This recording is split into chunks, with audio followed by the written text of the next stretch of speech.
नमस्कार दोस्तों। आज जो हम अध्याय करने जा रहे हैं उसका नाम है मानव नेत्र तथा रंग बिरंगा संसार। आज हम इसका 5वां और आखिरी भाग करेंगे।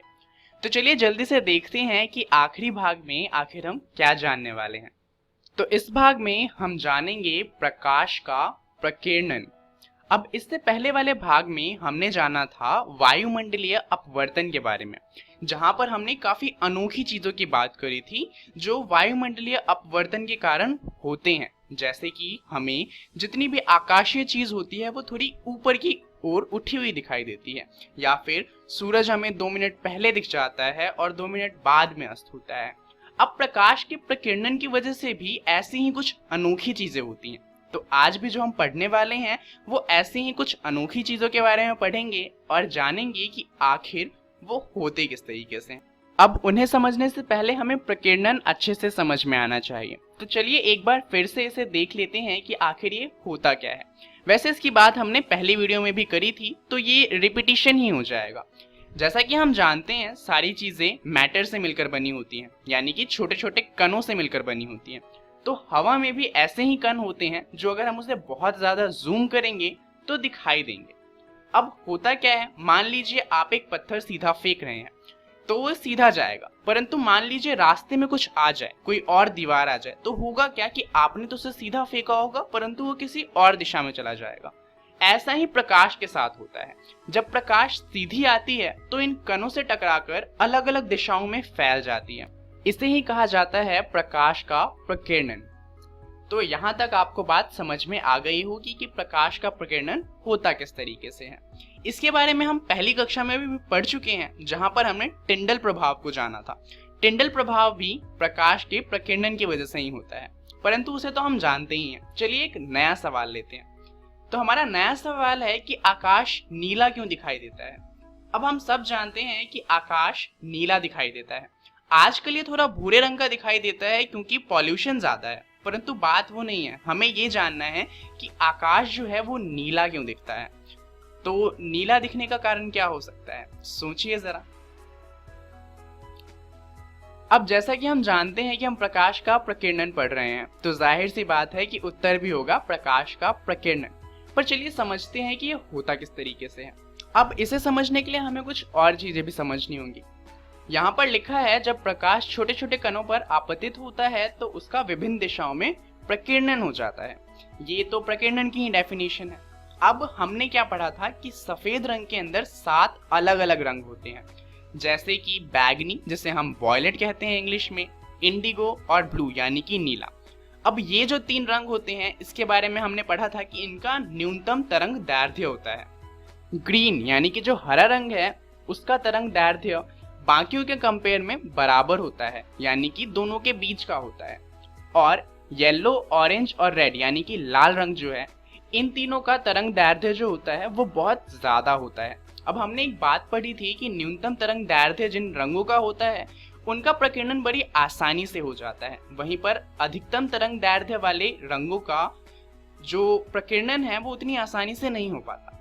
अब यहाँ पर देखिए, ये हमारा अर्थ है। अब इसके आसपास क्या है, हमारा वायुमंडल। अब इसके अंदर कण होते हैं, जैसे कि ऑक्सीजन और नाइट्रोजन के बहुत सारे कण होते हैं। अब होता क्या है कि सूर्य से प्रकाश धरती पर आता है, परंतु धरती पर पहुंचने से पहले वो वायुमंडल में पहुंचता है, और वायुमंडल में ये जो ऑक्सीजन और नाइट्रोजन के अणु हैं इनसे ये प्रकाश टकराता है, और होता क्या है कि उसका प्रकीर्णन शुरू हो जाता है। अब प्रकीर्णन किन रंगों का सबसे आसानी से हो रहा था, वॉयलेट का, इंडिगो का और ब्लू यानी कि नीले रंग का। अब होता क्या है कि वॉयलेट और इंडिगो का जो प्रकीर्णन होता है वो बहुत पहले ही होना शुरू हो जाता है, परंतु जो ब्लू रंग है यानी कि नीला रंग, उसका प्रकीर्णन बहुत ज्यादा होता है और वो पूरे आकाश में फैल जाता है। तो ये जो तीनों रंग होते हैं, यही तीनों रंग मिलकर आकाश में फैल जाते हैं और जिसके कारणवश हमें आकाश नीला दिखाई देता है। यहाँ पर आप देख सकते हैं कि प्रकीर्णन किस प्रकार होता है। जैसा कि आप देख सकते हैं यहाँ पर वॉयलेट और इंडिगो यानी कि बैंगनी कलर जो है वो ऊपर की तरफ ही फैल गए हैं, परंतु नीचे आते आते जो नीला रंग है वो सबसे ज्यादा फैल रहा है। और ग्रीन, येलो और ऑरेंज और लाल रंग जो है वो उतना ज़्यादा फैलते ही नहीं, वो नीचे आ जाते हैं और यही कारण है कि आकाश हमें नीला दिखाई देता है। अब यहाँ पर एक बात ध्यान दीजिए कि जो प्रकाश है वो जब आ रहा था तो स्पेस में उसका एक भी बार प्रकीर्णन नहीं हुआ। प्रकीर्णन शुरू कब हुआ? जब जो रोशनी थी वो हमारे वायुमंडल में आई। अब यहाँ पर चलिए बात करते हैं चांद की। चांद में जैसा कि आप जानते हैं वायुमंडल नहीं होता, तो वहां का आकाश कैसा होगा? सोचिए। चलिए जानते हैं। जैसा कि हम जानते हैं जो चांद है उसमें वायुमंडल नहीं होता। अब सूर्य का प्रकाश आएगा परंतु यहाँ पर कोई कण ही नहीं है जिससे वो टकराए, इस वजह से सूर्य के प्रकाश का प्रकीर्णन हो ही नहीं पाएगा और इस वजह से ये जो तीन रंग हैं ये प्रकीर्णन नहीं होंगे और चांद का आकाश हमें काला दिखाई देगा क्योंकि वहां पर कोई भी रंग नहीं फैलेगा। यहाँ पर आप एक फोटो देख सकते हैं जो चांद से ली गई है। यहाँ पर आप सूरज को देख सकते हैं और धरती को भी देख सकते हैं।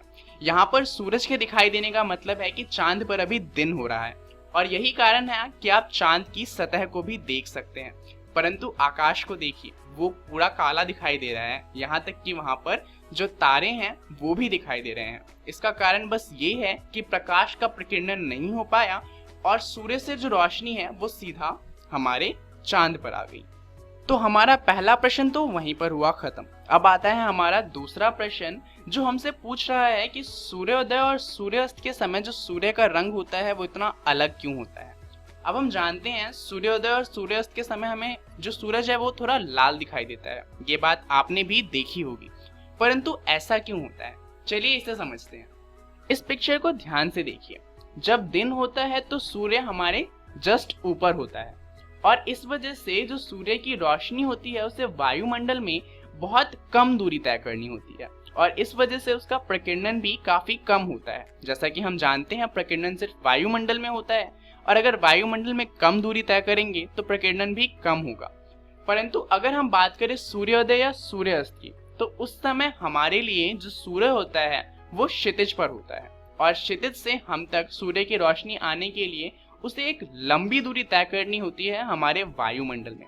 अब वायुमंडल में जब लंबी दूरी तय करनी होगी तो जितने भी प्रकाश का प्रकीर्णन है जो पहले कम हो रहा था वो भी होना शुरू हो जाएगा।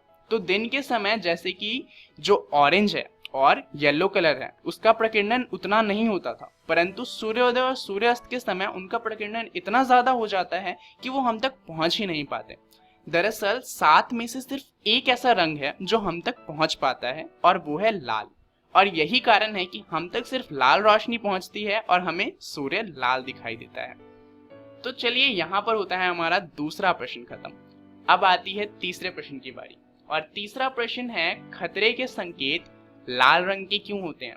अब ये बात तो आप भी जानते हैं कि खतरे के लिए हम हमेशा लाल रंग दिखाते हैं, जैसे कि रेड लाइट पर रुकने के लिए लाल रंग इस्तेमाल होता है, स्टॉप का सिंबल कहीं बना हो तो वहां पर लाल रंग इस्तेमाल होता है, एग्जिट के लिए हम हरे रंग का इस्तेमाल करते हैं, परंतु अगर फायर एग्जिट हो या फिर कोई इमरजेंसी एग्जिट हो तो वहां पर भी लाल रंग से एग्जिट दर्शाया जाता है। तो आखिर ये सारे खतरे वाले जो सिंबल हैं, जो संकेत हैं, उन्हें लाल क्यों बनाया जाता है? अब आपको शायद लग रहा हो कि लाल रंग हमें दूर से ही दिख जाता हो, उससे हम आकर्षित होते हो, पर दरअसल ऐसा नहीं है। जो पीला रंग है हमारी आंखें उससे ज्यादा आकर्षित होती हैं। यही कारण है कि जो स्कूल बस है उसे पीला बनाया जाता है कि अगर स्कूल बस कहीं पर भी हो तो सब लोगों को वो आकर्षित करे और वो देखकर समझ जाए कि आगे स्कूल बस है और थोड़ा आराम से गाड़ी चलाएं। परंतु लाल रंग का क्या है? दरअसल लाल रंग जो है वो प्रकीर्ण नहीं होती। दरअसल उसका अधिकांश भाग कणों द्वारा प्रकीर्ण हो ही नहीं पाता। यही कारण है कि जब सूर्य क्षितिज पर होता है तब भी हम तक लाल रोशनी पहुंच जाती है। अब मान लीजिए कोई ऐसी कंडीशन है जहां पर बहुत ही ज्यादा कोहरा है, तो यहाँ पर क्या होगा कि हवा में कणों की संख्या भी ज्यादा होगी, तो कम दूरी तय करने पर ही जो ज्यादातर रोशनियां होंगी उनका प्रकीर्णन हो जाएगा और वो हम तक नहीं पहुंच पाएगी। परंतु ऐसी कंडीशन में भी अगर हम लाल रंग से कुछ बनाएं तो जैसा कि हम जानते हैं कि उसका प्रकीर्णन ज्यादा नहीं होगा, तो ऐसी कंडीशन में भी हमें लाल रंग दिखाई देगा। और यही कारण है कि धुंध जैसी कंडीशन हो या कुछ भी हो, हमें जो खतरे का सिंबल है वो दिखाई दे जाएगा और इसीलिए उन्हें लाल रंग से बनाया जाता है। तो आज के लिए इतना ही। आज हमने जाना प्रकाश का प्रकीर्णन क्या होता है और इससे किस तरह की चीजें होती हैं। यहाँ पर हमारा यह अध्याय खत्म होता है। आज के लिए इतना ही। धन्यवाद।